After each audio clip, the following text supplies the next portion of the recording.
No victory Monday here today. Bears fall in their first game here in December after winning every game in November, but we still got 4 more games to go. We're going to be looking at the schedule. We're going to be hearing from Patrick Norton, who was at Lambeau Field yesterday for all the festivities, and hear his insights from the press box and the locker room. And we're going to hear a little bit of what Ben Johnson had to say here today on an early edition of CHGO Bears After Dark, starting right now.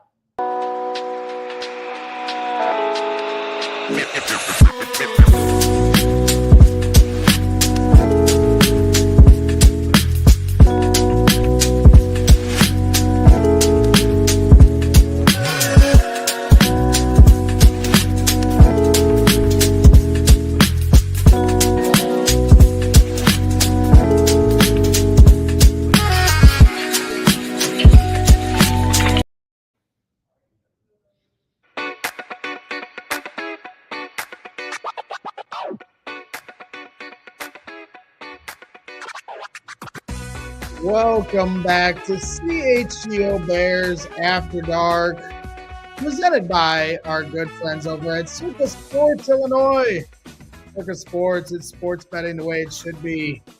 Make sure you're downloading your new bookie today at circasports.com.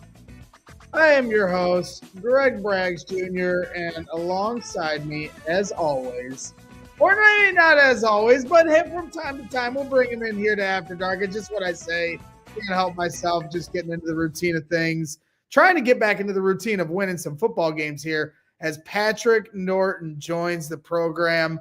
We appreciate Circa Sports as always. Make sure you go to circasports.com. Must be 21 or older. Gambling problem, call 1-800-GAMBLER.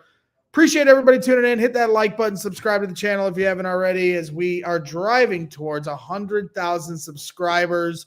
The Chicago Bears obviously fall yesterday in Lambeau Field to the Green Bay Packers. A well-fought game. I think a lot of Bears fans, majority of Bears fans, came away pretty impressed with how that second half went, but can't help but be disappointed from the outcome. Patrick, you were at Lambeau Field for all of it. In the press box, in the locker room afterwards. So, I basically want to give you the floor of what you saw from this team yesterday. What went wrong, or what did you like from what you saw from the Bears fight in the second half? I mean, you hit the nail right on the head there at the end, and this team does show a lot of fight, and that's an important aspect for any team that's hoping to make a playoff, hoping to make the playoffs in general, but hoping to make a playoff run. Is you have to be able to weather the storm when the going gets tough, and they did that because they had a chance to go into that half down 7-3 after being, let's face it, dominated for really that whole first 30 minutes. And instead, catastrophe strikes with a minute left, and you let Bo Melton get through your secondary and then catch what I think his third pass of the season for a 41-yard touchdown or something like that. A deep strike regardless. Something that can't happen. And this team goes into the locker room. When we spoke to Cole Kmet in the locker room yesterday, he made the joke. He was like, he doesn't have time there's no time for rah-rah speeches. There's no time for, going over really anything that they're doing wrong. It's, you're in the locker room. You have a chance to go to the bathroom if you need it. And then you put your pads right back on. Declan Doyle comes down. He's there. He gives you the first few plays of the second half. And then you're right back out there. And you just have to rely on the fact that, all right, you've had a 15-minute breather and refresher to, regroup. And then you have to go out there and execute without anyone saying, hey, we aren't doing this correctly, or, hey, we aren't playing together as a team, or something like that, something along those lines. So they were able to collect themselves as a group without that rah-rah moment and rebound nicely. I mean, they played that second half very well. The defense had its miscues still, but the offense is something that Bears fans should be really proud of in that moment and in that second half. Yeah, no question. And we heard from Ben Johnson earlier today. We're going to bring some different quotes here later in the program, but he was asked, like, what did you do differently in the second half from the first half? And he said nothing. They just executed better. And so that's an interesting kind of nugget there that, the Bears have a game plan. I think they've kind of learned over the last few weeks, certainly in Philadelphia, that they're going to do what they're going to do, and they're going to try to impose their will against the team across from them. You got to give the Packers some credit at the end of the day. They're a very good team. This is in their house. They're well-balanced, good on offense, very elite on defense. Jordan Love's playing at an elite level. But defensively, they made certain adjustments. Obviously, that run game really started to wear them out. I thought one of them, we didn't really talk about it on the post-game show, but maybe one of my more prouder moments as a Bears fan in that game was in the pivotal moments in the final minute drive for the Bears. Micah Parsons was on the sidelines trying to catch his breath. Right. And I think that's very telling. While the Bears fell short, I think that's very telling of where this team is going, that they were able to beat them up enough that they had to take out their star defensive end who they traded for to try to win a Super Bowl. Right. And I know that you guys played, Caleb audio on the post game yesterday, but something that I was in the middle of writing and just haven't gotten around to finishing yet, but I was writing about Caleb for ALLCHGO.com and how the Komet play was, he said that they needed a spark, and that was their spark. The Komet throw down the sideline for, I think, 21 yards or 26 yards maybe on their first possession of the second half. That was their spark. That got them into the game. But before then, Caleb in the first half was 6 of 14 for 32 yards. Like that kind of slow start can't happen. And if that's something that can be fixed, or at least you think is something that can be fixed, because again, as we've made mention of this, halftime, there was no halftime adjustment. It was just they executed better. So can they just execute better to begin the game with? And that's something that Ben Johnson talked about with us again today. We talked about it a bit yesterday as well. But Caleb said yesterday, and I'm just trying to find it, he said, we shot ourselves in the foot more than anything. I think that's where the frustration comes from. We had a great shot early in the game with the interception and the defense doing a good job, and we kind of let them get going. And he's saying, like, instead, I think that we're talking about a different game, or possibly at least a different game, if they put points on the board when CJ Gardner-Johnson intercepts Jordan Love. I think that we're very possibly talking about a different outcome of that game, because not only did the Bears stall, or they didn't move on that drive, on that offensive drive, they went 3 and out. Not only did they just not go forward at all, they went backwards. They had a Colston Loveland false start that set them back. So they started that drive, I think, at the 38 or 36, and ended it at the 41. Like, you can't be doing that. No, and off of that, they went right into 3 pass plays. And like, if you're going to be critical or have a critical eye towards Ben Johnson and that momentum, you get the interception. Your identity is running the football. I get Ben wants a balanced offense, and he has. If you look at the splits, run to pass the first half, the second half, and for the game's totality, he splits it right down the middle. He's trying to keep you off balance, and I totally understand that, and I respect. I'm going to defer to Ben Johnson all day, every day. But at the same time, like 3 straight pass plays coming off an interception, you go backwards. Colston Loveland, I believe the first pass was to Loveland on that punch out as he caught it. So that kind of messed things up in terms of, I think, what they, from a game plan standpoint, how they wanted to attack things. But, there's just times where Ben goes to we're going to throw it here, when I just feel like the strength of this team is their run game and their offensive line.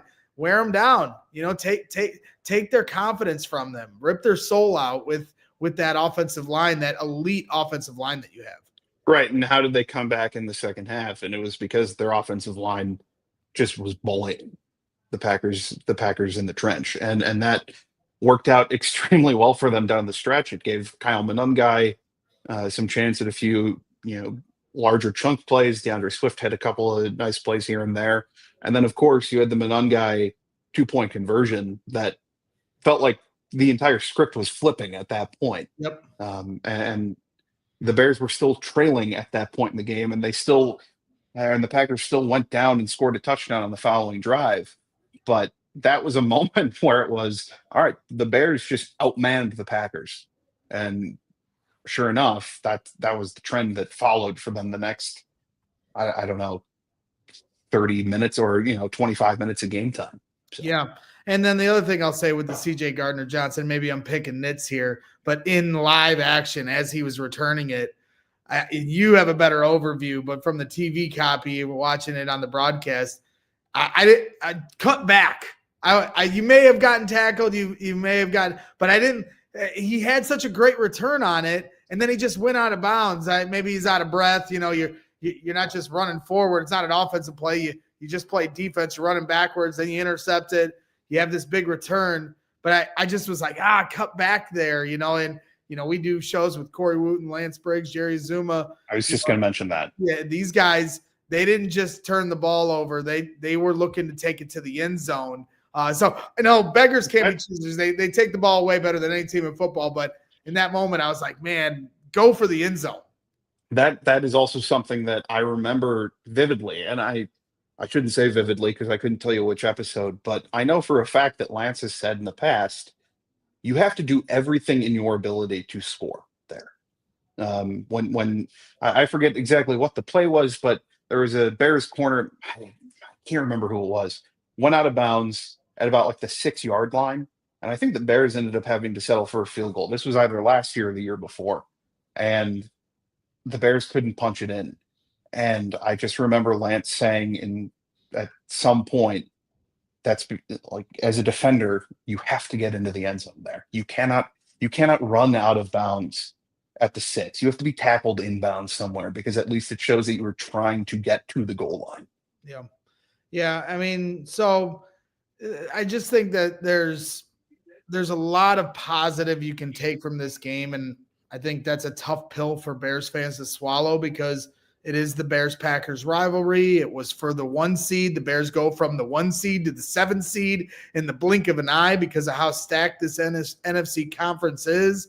You go from talking about, hey, how can they get to an NFC championship or a Super Bowl to, and there's no guarantee they make the playoffs with 11 wins. And we're going to talk about the playoff picture here later. But where do you stand in terms of the old adage, there are no moral victories, but how do you define yesterday's game for the Bears and what this means for the bird's eye view of this season? I'll say this. So I have to defer to the players and the coaches when they say that there is no such thing as a moral victory. And that's true. When you look at ESPN and you click on the standings tab, it doesn't say win, loss, and then MW for moral victory or MV for moral victory, because that's just not a thing that's tabulated. But I think you could also kind of sense, and I think Josh Jacobs had a quote something similar of, this team is the team that the Bears brought to Green Bay this year is different than the one that won in Green Bay last year, and it was arguably a scarier team this year, because they know that what happened yesterday and that second half and what the Bears have done this year is more sustainable than Thomas Brown winning in Week 18 against Jordan Love and then Malik Willis. Yep. It's a different story, and so you could kind of gather in the stadium and the hush crowd at certain moments and the reaction to some plays that there is a sense of, hey, the Bears are coming. Like this, like they're on the up. And the Packers are a very good team, and that cannot be ignored or denied. But it was I don't know, wake-up call in a sense for Packers fans to see that, hey, Ben Johnson is the real deal. And if at some point they can click in the first quarter or second quarter, then that game goes differently, or this season could go differently for both teams.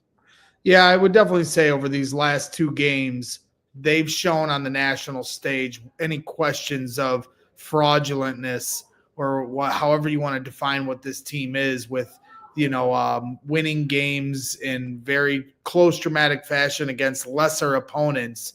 They just went back-to-back road games against 2 playoff teams in the Eagles and the Green Bay Packers at their houses. And that Right. has to be underlined.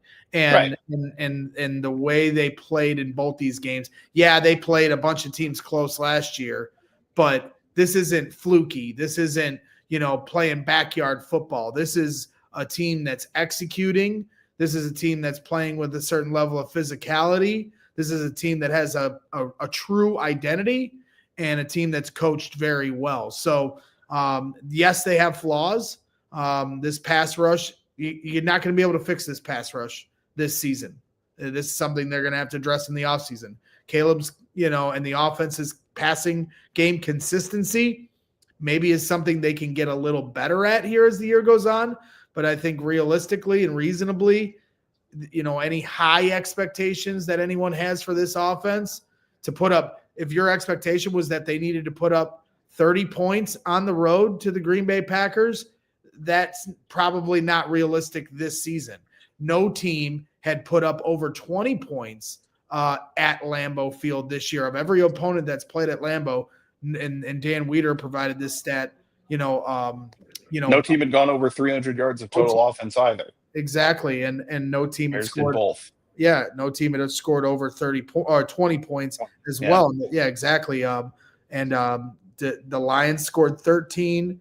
The Commanders early in the season scored 18 points. The Bengals, 18 points. The Panthers, who have put up some big numbers at times, only 16 points in a win.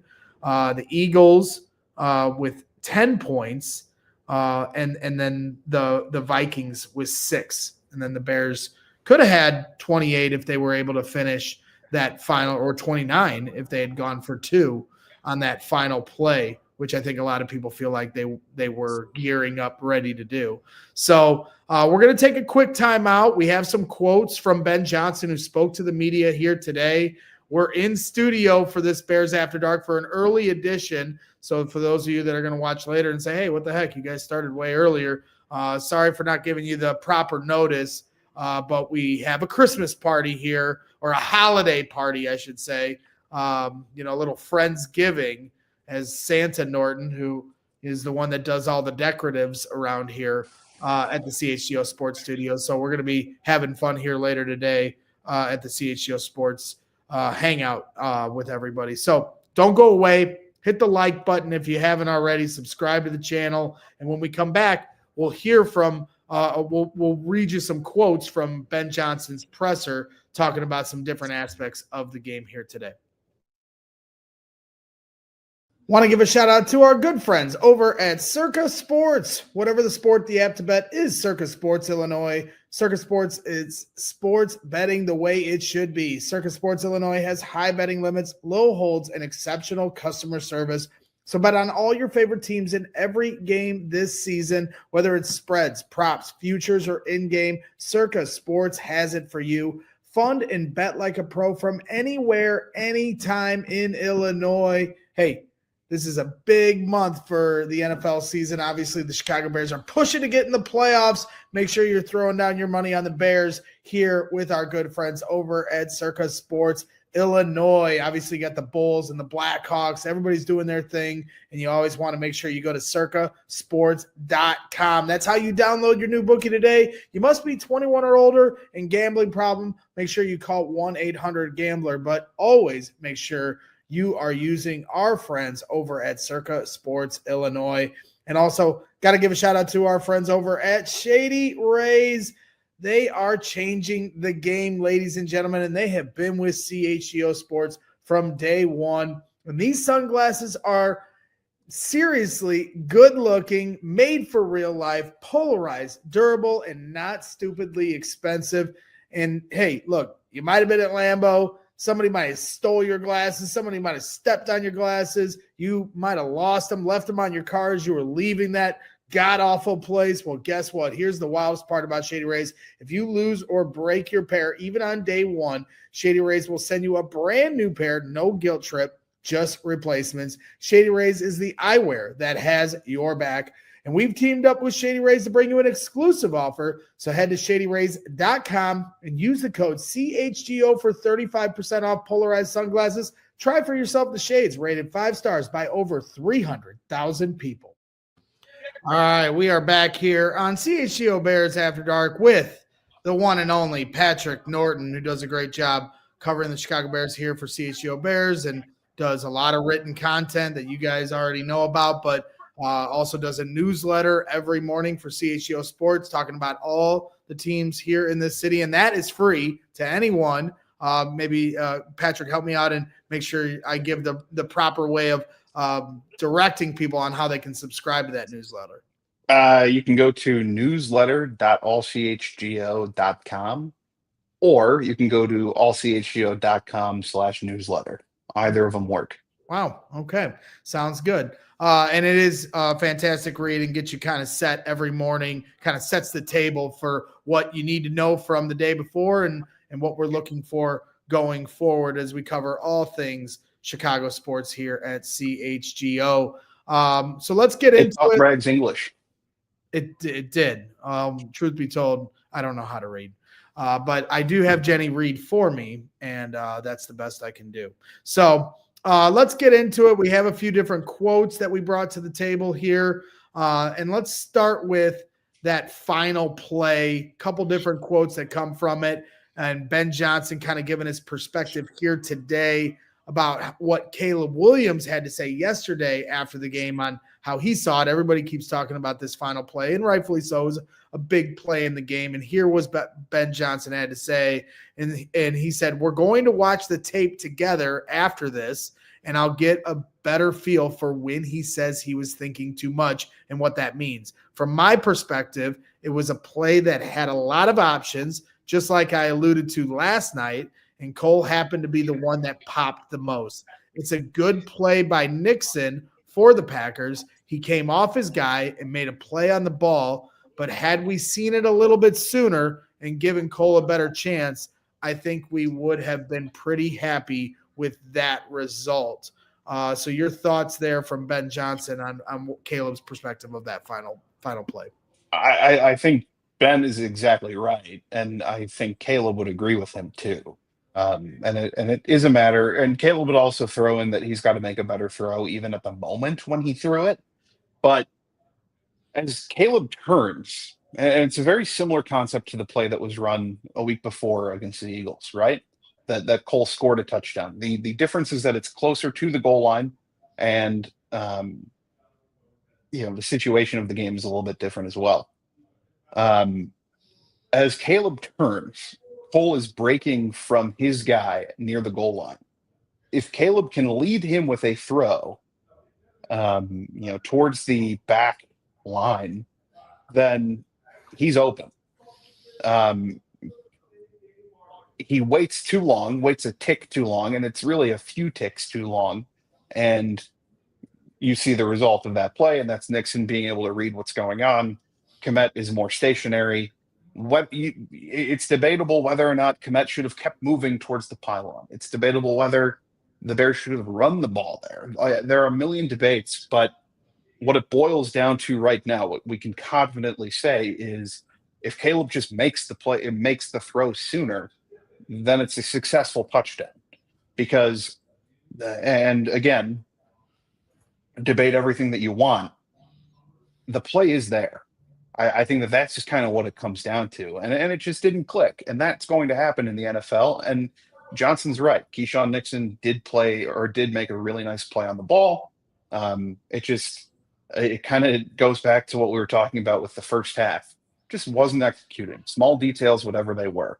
I know that you also have a quote graphic ready for what Ben said on DJ Moore. And I think that's a pretty important aspect of this play as well. Yeah, a lot of fans suggested, and even some analysts and former players suggested that he should have waited even a few more ticks, let the play continue to develop, and now DJ Moore, who was coming across the line of scrimmage on the backside of the offensive line, all of a sudden would kind of leak through the middle of where Swift was going in the flat, and Cole, who was running more vertical left towards the end zone, and DJ is kind of slithering through that, and he starts to open up, but as Caleb has already let the ball go, and this was Ben Johnson's quote on DJ Moore as that option, and he said, "I didn't see him as being the answer in that time.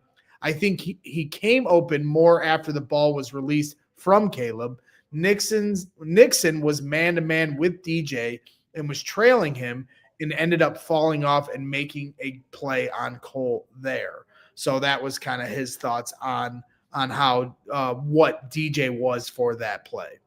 Right. And because Caleb's rolling left and because of how that play is designed, DJ is not necessarily a realistic option based on the timing of how that play played out. Swift was covered. Caleb said that he didn't think that he'd make the first down marker with his legs. DJ is open, but the way that Caleb would have to contort his body in order to make that throw, it would make the throw to Cole that was missed, it would make that look like the easiest throw in the world because he'd have to turn his entire body. He doesn't have time to flip his hips, especially if he doesn't think that he's going to make the first down marker with the guy who's trailing behind him. So he doesn't have time to flip his hips to get to DJ. That's an impossible throw. And on top of that, can you and this is certainly what I'm about to say is certainly not what Caleb was thinking in this moment. But can you imagine the outcry if Caleb had decided to make that throw or make that read and misses because of the difficulty of that throw? Right. Can you imagine if that game ends on a ball that's either behind DJ or a few yards above him or a few yards in front of him? Cole was, to me, Cole was the right read, just not at the right time and just not a good enough throw. And I thought that Caleb assessed it well yesterday, and I think that Ben's assessment of it today is, hand in hand, still spot on. Yeah, I was a little annoyed, and I get it. They were in Green Bay last night, late night getting back, but I was like really hoping that they normally when we get to hear from Ben on Monday, they have already looked at the film, and right. Ben typically will give a pretty honest answer on what he saw from the film based off of that. Now, he basically still told you what needed to be said, so I don't know if there's any more repeating of it from Ben or if he'll be asked about it again on Wednesday or if there even is a point. But I was like, I wish he had said, we did look at it this morning and this is what I wanted. But he's essentially saying that. I will kind of walk through and I encourage everyone, Adam Hogue on our CHGO Bears podcast at 1 p.m. Central did a great job of breaking this play down pretty extensively. We even clipped it into a shorter clip for you. It's already on our YouTube page where they hit Adam and Lance Briggs and Mark Carman really kind of walk through it a lot slowly, where they show the Eagles play versus the Packers play because it is the same formation and kind of the differences and what needed to be done. But these are kind of my quick thoughts on it. And this is from the initial snap of the ball. And forgive me for some of the grainy footage. I kind of threw this together last minute. But at the bottom right of the screen, you'll see DJ Moore coming across behind the offensive line. And that's how this play starts.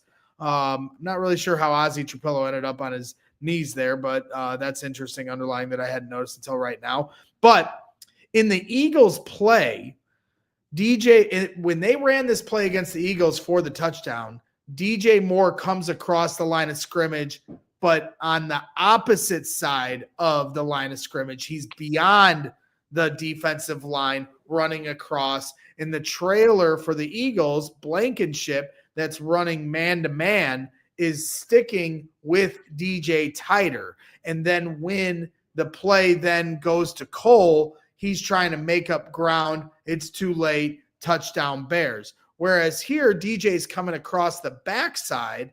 And so then as this opens up, now you see Nixon, who's now come off of DJ Moore and is trailing Cole Kmet. So I think maybe the only question I would have asked Ben Johnson is, you made that switch of DJ Moore trailing behind the line of scrimmage as opposed to in front of it.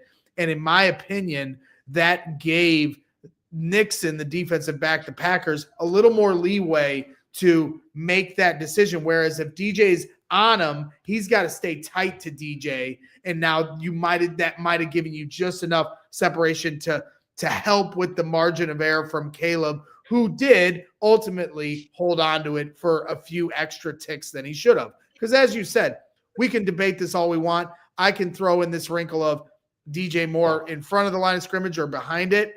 And we can talk about where his eyes were. We can talk, but at the end of the day, the play was open. And if he had felt it and seen it right away, it's a touchdown, period. Right. So, And Tom Brady made a couple of points yesterday during the broadcast that I was able to listen back to a little bit of today, where he just said that the timing is off right now for Caleb, and it's affecting even the scramble drills. It's affecting a few different things, and it had its effect on that play as well. And it's something that will hopefully come with more time if you're Caleb.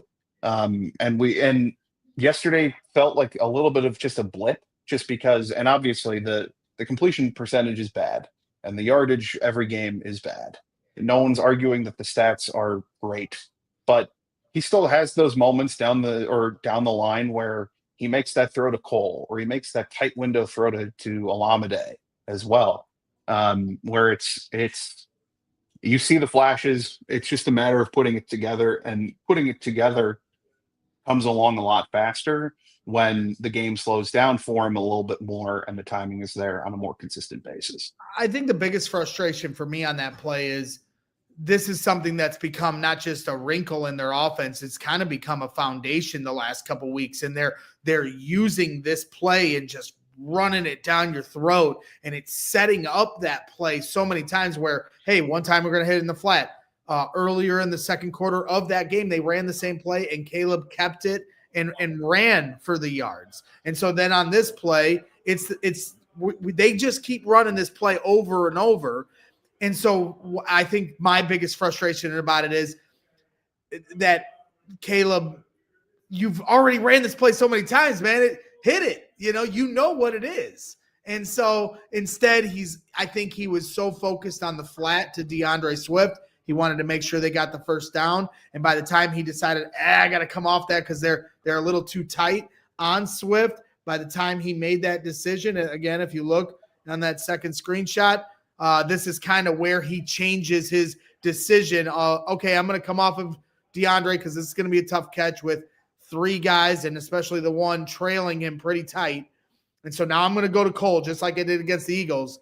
And then, as you said, Cole does trail left, and Caleb does not lead the ball left. It goes, the throw ends up becoming more vertical, which I thought Nixon already had good coverage and good leverage on the play, but then the throw gave him even better leverage. So whether Caleb needed to lead him better towards that left side of the P or even further, or Cole really needed to,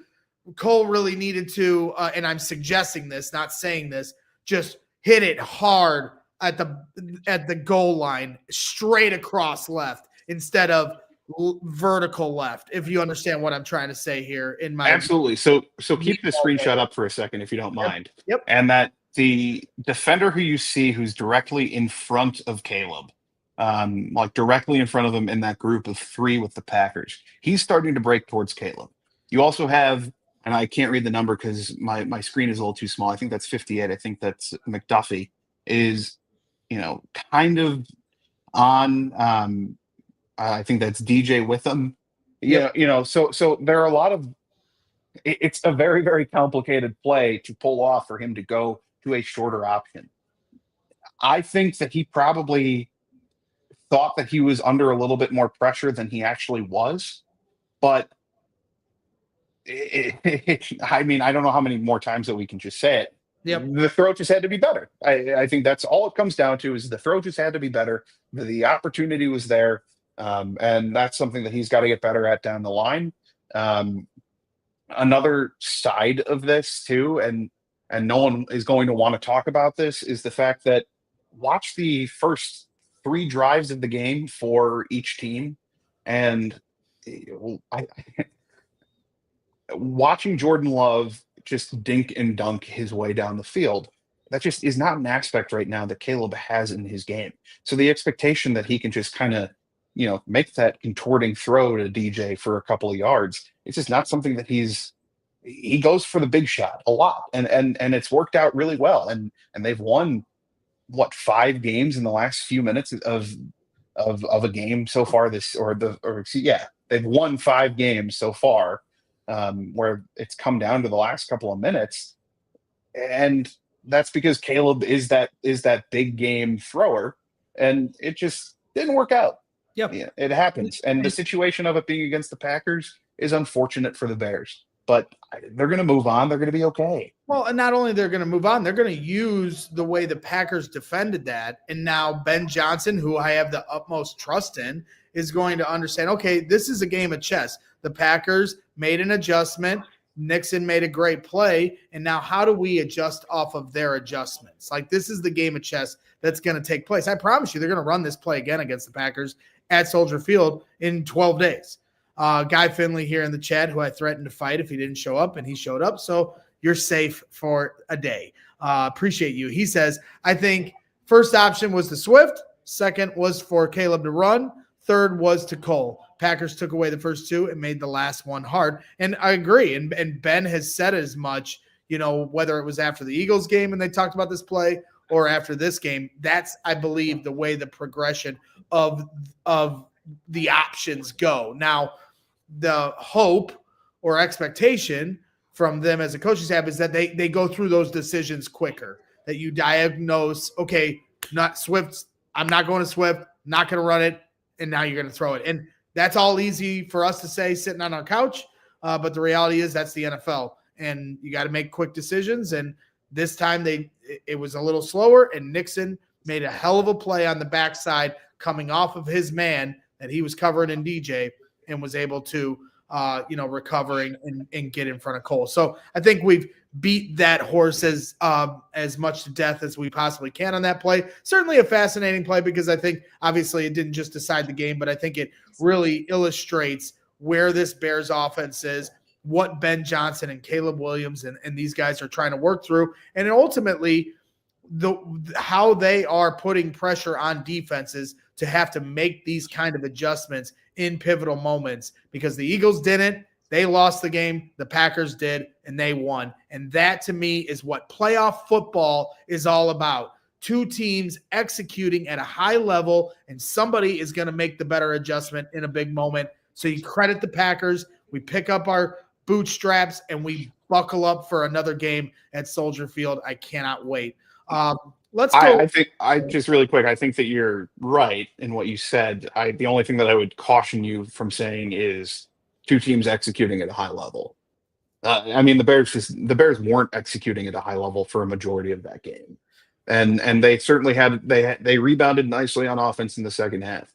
Their defense did not. Their defense let them down on several occasions. So I think executing well enough, put the Bears in a good spot there. And I think had they executed, had it been excellent execution, I think they win that game by more than a point. Well, I see your quibble, and then I'll raise you my quibble to your quibble. And what I guess what I'm trying to say is quibbling. The execution is playoff level, but the difference between the Packers and the Bears is the consistency of that execution. Once the Bears got to the second half, they were executing at a very high level. They got the stop right away on defense.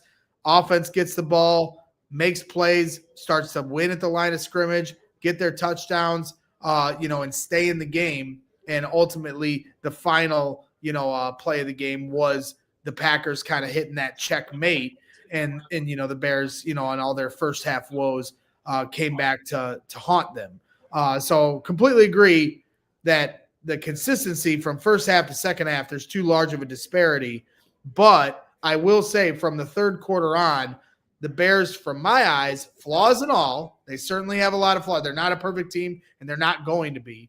But no. I thought they were executing at a very high level in the second half. And ultimately, I do feel like they outplayed Green Bay in the second half, short of the final play, which decided the game. So I'll give all the credit to the Packers, not taking anything away from them. But I'm excited for round 2 of this matchup. And as Briggs said, there's a very good chance there could be a round 3 of these two teams this season. That's the point that I was holding on to for later, for another day, because that'll be a newsletter headline at some point. But hey, Ben Johnson said that he likes to beat Matt LaFleur twice a year. He didn't say when. He didn't say that the second one had to be on the schedule already. Yeah. I can't wait for it. Let's go. Maybe the Packers, they weren't playing 3D chess. They don't even know. Final quote from the Ben Johnson presser today that we wanted to bring to the table was about Kyler Gordon, because I think lost in the shuffle of all of this was how Kyler Gordon was supposed to be your starting nickelback in this game. And then 3 minutes before the game, it was announced he hurt his groin during warmups and could not play. And here was the quote on Ben Johnson talking about Kyler Gordon. And he just said, "It's disappointing. I wish I had a better feel for the individual, but with him being out as much as he has, I haven't really gotten to see him on the field and competing and get to know him like I'd like to at this point yet. I know that the biggest predictor of a soft tissue injury is having a previous one, and he's kind of in this rut right now that we're not able to get out of." Your thoughts on Ben Johnson, talking about Kyler and the situation that they're in with him right now? Yeah, I mean, it is disappointing because he's a guy who they extended also right before the season began. And the question going into that signing was, will he be able to stay on the field for the majority of this contract?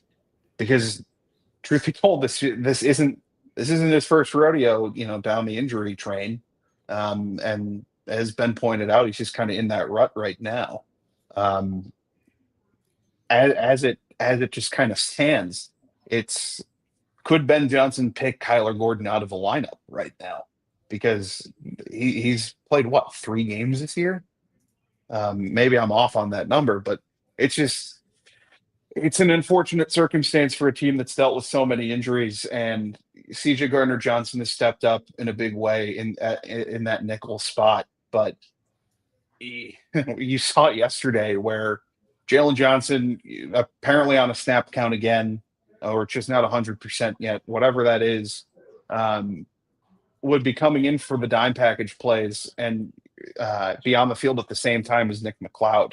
Imagine the threat of that secondary with someone who's a better blitzer, with Kyler Gordon on the field or whatever. Because if you're in that situation, if you're running a dime package, set, you're not going to have Kyler Gordon replace CJ Gardner-Johnson in that set. You're going to have Kyler Gordon replacing someone like Nick McLeod, who I honestly thought played well enough yesterday. But that's just kind of the deal is you could have a far more threatening defense with someone like Kyler at full strength. And even if they get him back again at this point this year, because I have no idea what the extent of this groin injury is, he's not going to be at 100%. It's hard to imagine that he will come back after now a second time re-aggravating that injury. You hope he does. But then again, to your point, if he is able to return, this team needs continuity, and whether they were playing easier teams earlier in the season or not, they were getting by without both Kyler Gordon and Jalen Johnson. So now they're coming back, and you want that talent on the field. But if you can't get any consistency for how much they're going to play and how much you got to rotate guys in and out, that makes it a lot harder. You have Tyreek Stevenson out right now, and Deshaun Wright gets hurt in this game. The secondary has just been getting beat up all season long. So you ultimately are going to do everything you can to get him on the field. But when you put in a game plan all week for Kyler Gordon to be a part of, and then 3 minutes before the game, all of a sudden he's not, that just throws everything off, in terms of what they're able to do. So, it's going to be interesting. I did see somebody in the chat that was also asking about, Vizio Joe says, Braggs, are you concerned Jalen Johnson is not 100% and playing hurt? I wouldn't say he's playing hurt, but I just think his conditioning and him trying to get reacclimated, it's like sitting on the sidelines for a war, and now the bullets are flying, and you're supposed to be, action ready. Like even on that tackle where it's unforgivable, Montez Sweat, Jervon Dexter, and Jalen Johnson are all standing there right there ready to make the play on Josh Jacobs for a 2-yard, 3-yard loss, and it turns into a 21-yard gain. For as much as we talk about, the Caleb play, that to me was the most pivotal moment in the game, the backbreaker. And Jalen, is just kind of hesitant. And, I just trying to give him the benefit of the doubt and understanding the kind of player and competitor he is. He's just not in the same game mode that everyone else is at this point. And I'm not trying to make an excuse, but it's a reality. And so it's disappointing he couldn't make that play, but that's where, hey, I'm not concerned. I just need him to just keep getting reps because, the Bears are still pushing for the playoffs. They have every opportunity here against the Browns and, 3 of their last 4 home games to get into the tournament. And by that point, my expectation is that Jalen will be a better version of who he is than what he is right now. And so they just try to get him ramped up. But we've kind of learned with Kyler Gordon, if he gets hurt, then that's why you be careful with it. Here's what I'll say about Jalen Johnson too, and that's he didn't have a training camp, he didn't have a preseason. Kyler Gordon got hurt at the end of training camp, so he was conditioning to a point where he was a little bit closer. Obviously, then faces the setback with the hamstring initially, and then the calf and groin. Jalen was not out there at all. Comes back, is made available, starts practicing in week 1, returns in week 2. Out then from that point until a week ago.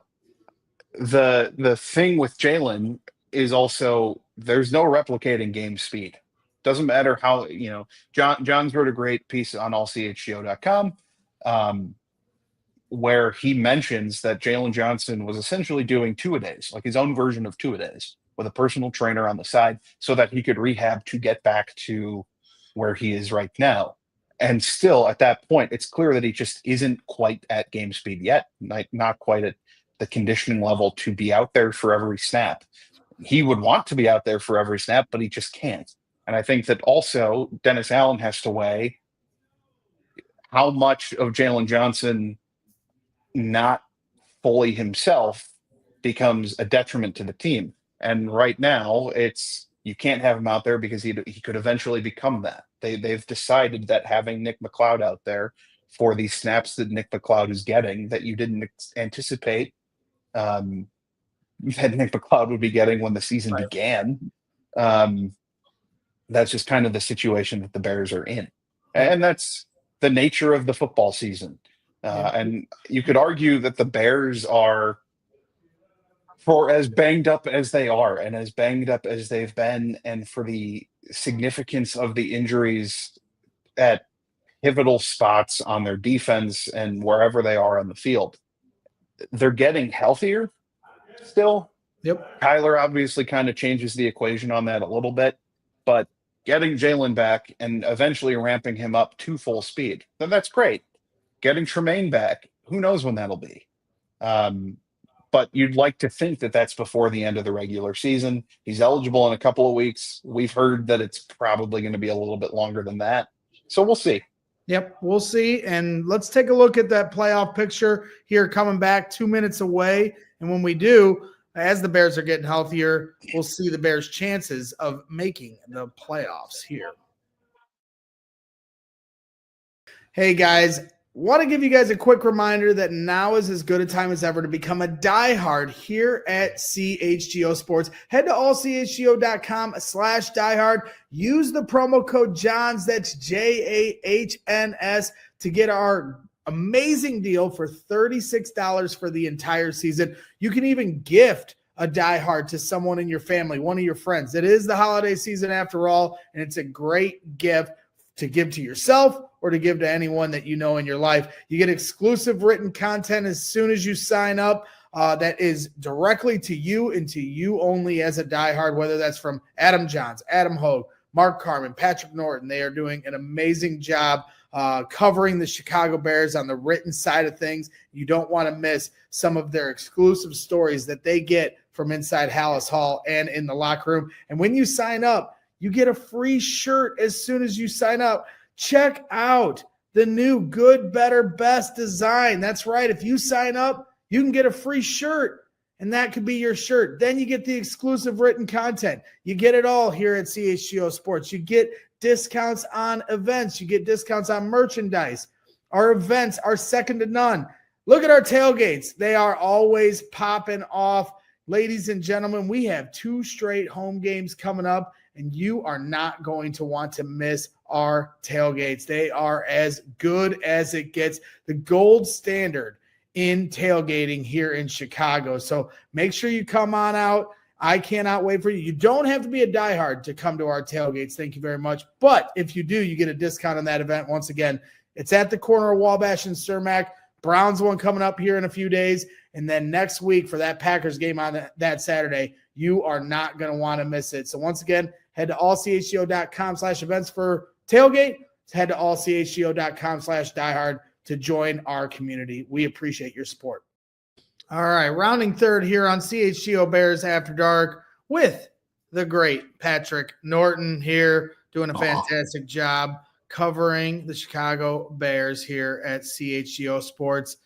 Second season now, just killing it on the beat, and we appreciate all your hard work. There's a lot of behind the scenes things that take place, and they wouldn't happen without Patrick Norton putting the heavy lifting and the hard work in. So make sure you're showing love to Patrick. Make sure you follow him on Twitter at Pat D. Norton. Make sure you subscribe to his newsletter as we instructed you to earlier, and read all that content when you become a diehard, as I said before. Final thing. Quickly, just another behind-the-scenes thing for us.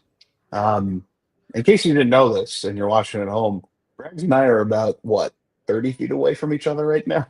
Mm-hmm.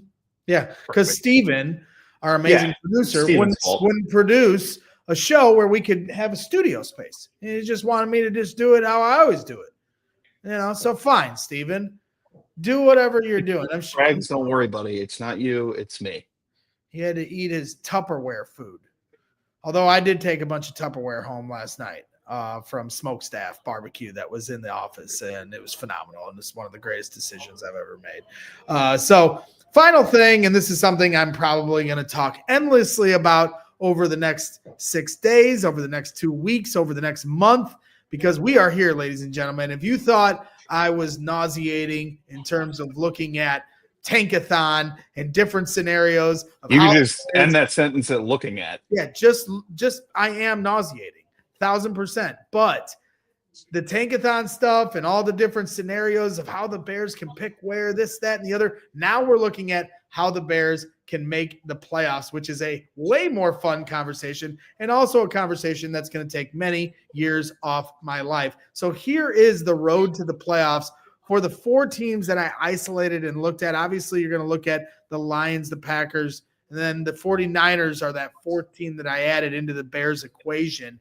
And when you look at this, if you're watching here on YouTube, you kind of see how it lays out. But if you're listening here on the audio, the Bears have Cleveland and Green Bay back-to-back home games, then at San Fran, and then finish up the season with Detroit at home. The potential for maybe 3 straight primetime games, as the Green Bay game got flexed to a Saturday night football affair.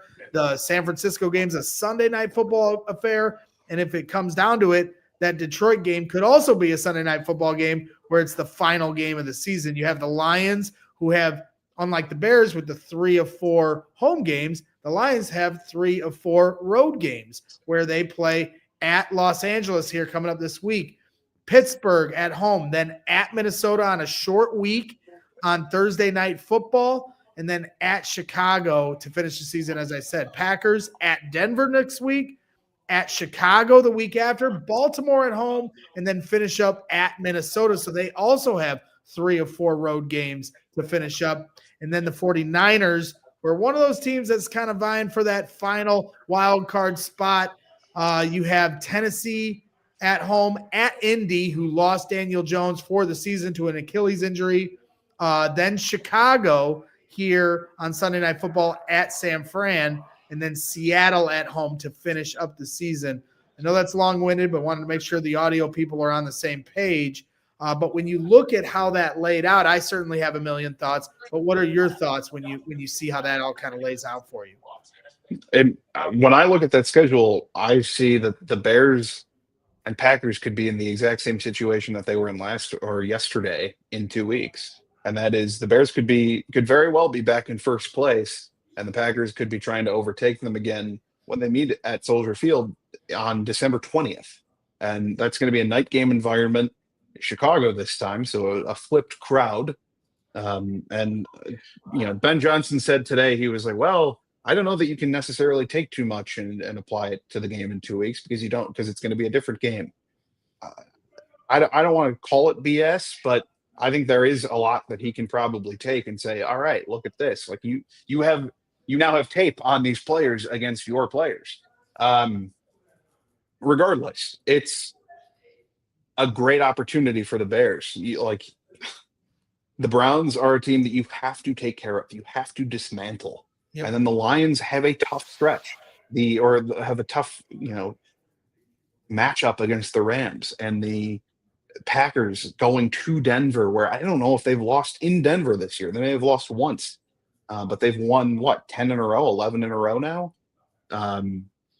It's shaping up well for the Bears. It's just a matter of whether or not they can take advantage of it down the road. Yeah, and then we've got Jay Leivja. I'm not sure if I'm saying that right. But regardless, he says we have the most challenging of them all. We have 3 games against playoff teams versus 2 for everyone else. Pittsburgh is not a playoff caliber team. And so I'll kind of take you through my thought process here, Jay Leivja. And I would push back on this. I mean, I think the 49ers have somewhat of a lighter schedule with the Titans at home and then at Indy. That's 2 locked-in wins. You're not a big Riley Leonard fan? I was last year, but not this year, as he, helped lead Notre Dame to but part of Notre Dame's, national championship appearance last year, as the college football committee was nice enough to leave Notre Dame out and ruin my life this weekend. So that was nice of them. But I do think the schedule makers really did the Bears a favor here to end this season. You got after everything they've gone through, you get a home game against Cleveland here, where, if you're looking at just the Lions and Packers, they've got some tough road games here coming up. And I think this Cleveland game was put in a perfect spot for this Bears season to get them back on track. And then obviously the home game with Green Bay. If you just take the Bears out of it, though, I think the 2 things that came out of this weekend that I think are certainly interesting, and Paul Santiago says it, here in the chat. He says, we need, let me try to find it. He says, Vikings beating the Packers to end the year would be hilarious. And then he goes on to say, we need 9 to dig deep to his inner Bears fandom that week. And regardless, the Vikings have a home game against the Lions on a short week in Minnesota in a few weeks. And then also the Vikings play the Packers the final week of the season, as Paul's saying. They just won a big game here. They beat the Commanders like 30-0. J.J. McCarthy threw for 3 touchdowns. I understand he's a flawed quarterback and that he has some limitations, but the Vikings are not easy to beat at their house. And so as much as we like to pick on J.J. McCarthy here in Chicago, I think we kind of need to root for them a little bit to, play a little better style of football, because I do think they can sneak a win. And then the other aspect of this weekend that I think was something that came out. Paul Santiago again says, Rodgers ain't a pushover, guys. We all know that. I agree. Aaron Rodgers just beat the Ravens in their house here this weekend. And the Steelers have been up and down all over the place. Not a great season across the board. But Aaron Rodgers going to Detroit, and if it's coming off a loss where the Lions, if they were to lose against the Rams here this upcoming Sunday, I think that's a spot where Rodgers could put the proverbial dagger into the Lions, where they're playing for the Lions. Brian Branch is out for the year. They've sustained some injuries. The Lions are obviously just kind of holding on for dear life, and they've been through this. So they've been there and done that. They found a way to beat the Cowboys last Thursday. So I think there's certainly some interesting things here. Ultimately, this upcoming Sunday, Bears got to take care of business against the Browns. But if the Rams were able to beat the Lions like I believe they should and could, then I think that really puts the Lions on life support in those final 3 games. They have no margin of error against Rodgers. They have no margin of error against the Vikings on a short week. And then they have the Bears in Chicago in the cold. And while the Lions certainly will have the experience advantage, I think the Bears certainly could take that game if they play their style of football that they've been playing. They're a much different team than the Bears team that played the Lions, here earlier this season. So it's really interesting. It certainly could come down to that final week of the season, and that's going to make everyone's blood pressure raised to a whole nother level. But, if that's what it comes down to, bring it on. And I've got all the faith in Ben Johnson to put together a good game plan here as we have officially reached overtime here on CHGO Bears After Dark.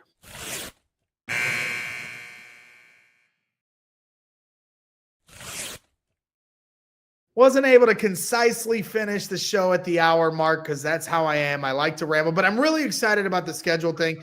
So if you had any final thoughts before we wrap this show up, put a bow on it, and then enjoy our little Friendsgiving here at the CHGO Sports Studios. Hey, so don't forget this about Aaron Rodgers, and because everybody loves a good storyline. What team ended his run in Green Bay? The Detroit Lions. The Detroit Lions. Has Aaron Rodgers ever had a big play dagger against the Detroit Lions before? He's had a few.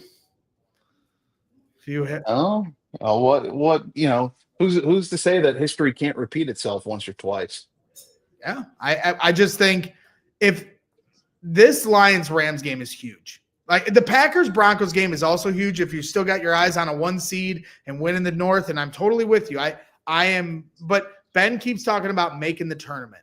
And so if you're looking at this, the Cowboys basically in all essence got knocked out of the tournament last week when they lost to the Lions. The most wins they can get is 10. And so more than likely you're going to have to get 11 at least, more than likely, to get into the playoffs. And so now that just leaves one more team, and that is right now the Lions on the outside looking in, and the other 7 teams. So there's 8 teams for 7 spots. And so how the Lions or the Packers could be, if you're looking at this, or of course the 49ers, I kind of continue to leave them out of the equation of the team that could be on the outside looking in, because I look at their schedule and I it's not something I want to get my hopes up. While I think the Bears could beat the Niners in San Francisco and hold that tiebreaker over them, that's going to be a pivotal thing. But are they going to lose enough games to completely stay out of the playoffs? I'm just trying to draw up the scenarios of how the Bears can clinch a playoff spot before they get to the final week of the season.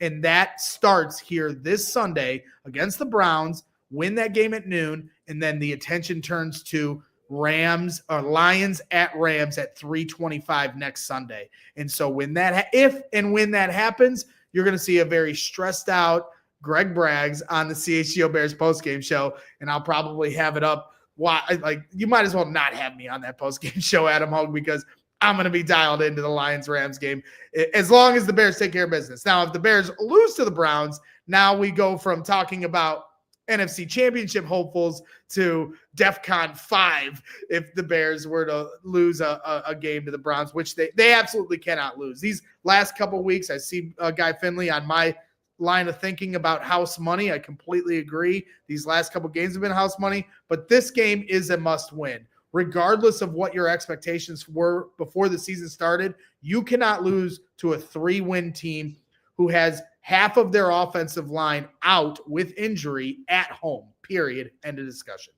I just want to point out that DEFCON 5 means that everything is fine. DEFCON 5 is the lowest level of DEFCON. DEFCON 1. DEFCON 1. There you are. Also, I just want to address one quick comment from Guy Finley, and I think he's right. And he says the Bears were a year ahead of schedule. It's all in-house money. If you told me before the season this would be their record, I would have been ecstatic. I think there's almost an argument to be made that they're 2 years ahead of schedule, because I think in my head I was thinking they'd look more competitive this year, not even compete for a playoff spot, and I think I said 7-10, but just look better before the year. They're ahead of that by a wide margin. We're talking about a team that could feasibly win the division this year. And I think I would have said, well, all right, so if they're competitive this year but still miss out on the playoffs, then I would have assumed 2026 rolls around and I'd say maybe a wild card team. The rest of the division's playing pretty well. I think that the Bears are arguably ahead of where are almost arguably 2 years ahead of schedule at this point. Lastly, and I know that we briefly talked about this pre-show as something to possibly bring up, so I'll keep it quick. Okay. Let's talk about the Lambeau Field press box just for a quick moment. Let's do it. First off, it's unfortunately an incredible stadium. It really is. It might not be for everybody, but for someone who loves football history and who loves the aspects of the college game too, or just like the college atmosphere, Lambeau Field felt like the nicest college football stadium that you'll be in. Sorry. Crucify me for it, whatever. Secondly, probably the most elite press box meal you'll ever have in your life. And we're talking halftime, and we are talking cheese curds. We are talking just an out of left field sensational spinach and artichoke dip. And third, we're talking about a great brat. Just really set me up for the rest of the night. Just an unbelievable spread. Could not have been happier with the food selection there. I mean, I take my advice on it. I'm an expert in the field. So love it. You know what? Hey, and it seems like we were on the same page because Smokestaff catered and came here and brought and cooked all. I was very jealous of that. I will say. And they took care of us here, so at least we were able to enjoy our meal yesterday while the Packers were ruining our night. But so shout out to that. I've never been to Lambeau. I do want to go. It's not one of those I'll never go because I hate the Packers kind of thing. But I'll probably never get these assurances, but I kind of wanted to go when I feel like they have the upper hand. Now that we do this for a living, if they sent us, of course I would go. But I was kind of always game planning to try to pick that spot because that's a commitment. You pay big money to go to a game like that. Ticket prices for that game were crazy high, and to invest that much money, invest that time to get up there. I want to feel like the Bears are going to win that game. And if they don't, fine. But more times than not, I have never felt very good about the Bears going into Lambeau and winning games. And then there have been games they have, like the Thanksgiving game where they ruined Rodgers' night and Cutler's eating the turkey. Devin Hester getting his first ever kick return touchdown, punt return touchdown against the Packers the year they made it to the Super Bowl. There's some memorable games they have won in Lambeau. But I'm still kind of biding my time for when I finally walk into that historic field. So hopefully the Bears can, have a nice stadium of their own in 20 years. We'll see. But for now, I'll continue to enjoy Soldier Field. To address one comment from your dear friend, Matt Nagy, he did say Pat spent the rest of the night on the toilet. We call that a little NBC action right there. Okay. Yeah. I typically try to ignore Matt Nagy. Okay. No, I know that he's your favorite. He's fine. I just don't like when I don't know who I'm specifically threatening. That's my thing. So it's me. So I'm just on my phone. Yeah. So all right. Well, that wraps things up here for CHGO Bears After Dark. Appreciate everybody coming. Apologies to anyone that's going to watch this later and see that it came out a little earlier than normal on a Monday, but we're going to enjoy our Friendsgiving holiday party here with the CHGO sports staff here in Chicago. And so we appreciate all of you and Santa Norton as well and all the festivities. So enjoy your night. Enjoy Monday Night Football. We'll be back tomorrow with another CHGO Bears podcast at 1 p.m. Central with Adam Hogue and Mark Carman, and we'll have coverage the rest of the week as we lead up to another game day with the Bears and the Browns. So once again, thank you to Circus Sports Illinois, our presenting sponsor. Thank you to everybody in the chat. Hit the like button, subscribe to the channel. Thank you, Patrick and Stephen Nicholas. Thanks for nothing. That wraps things up. As I always like to say, keep your head up and always bear down. We all silly like the mayor.